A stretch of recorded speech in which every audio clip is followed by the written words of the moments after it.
Thank you. Yeah, I'd concur with Ms. Henry's analysis and indeed yours, Chair, on sanctions and on the efficacy of sanctions and otherwise. I think actually Sudan is fairly unique in terms of the 24 countries that we deal with across the Middle East and North Africa, in terms of the fact that it does seem to have been responding. There does seem to have been progress in certain areas. They do seem to have been seeking to cooperate in a variety of different ways, and they have been in Washington D.C. on the charm offensive, trying to improve relations. That seems to be something which works with them, and I would say that we need to continue to pursue this until we've got it right.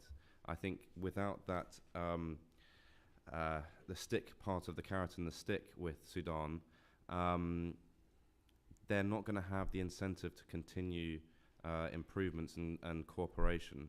And so we do need to do that. I'd also agree with the suggestions about focused sanctions against individuals as well. I mean, just to name one individual who keeps cropping up time and time again in cases of violations against Christians from the NISS seems to be an individual called Dr. Abbas Al-Tahir al-Abbas, who is regularly leading the activities against Christians and other minorities within this department in the NISS that seems to be set up to do that, just that. And I think this deeper, more targeted approach to sanctions would or could be effective. Yeah, if I have to choose among the sanctions that will be lifted, it's going to be the general sanctions, because even though I don't buy the argument of the government of Sudan that is hurting the people, the government of Sudan is hurting its own people. Mm-hmm.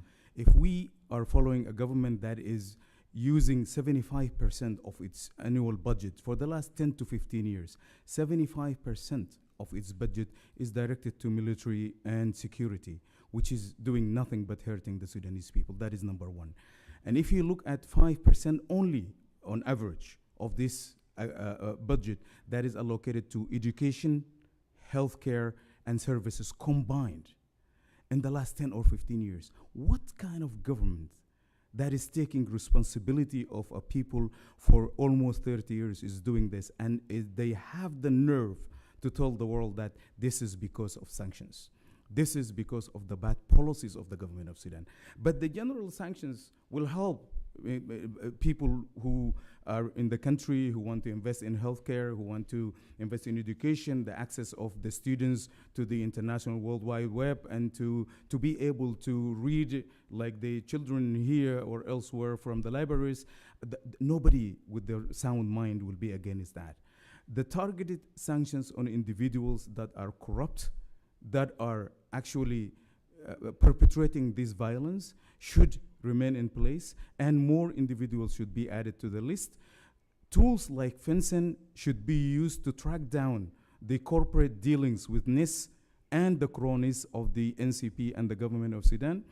And as well, the anti-money laundering measures should be also in place, so that these people who are made a business out of leasing the country and using corruption to take the coffers of the country away from the Sudanese people should not be allowed to enjoy this money that they stole in broad daylight. And I think that could only come with targeted sanctions and using these particular tools in stopping the government of Sudan from perpetrating more actions. Mr. Isaacs?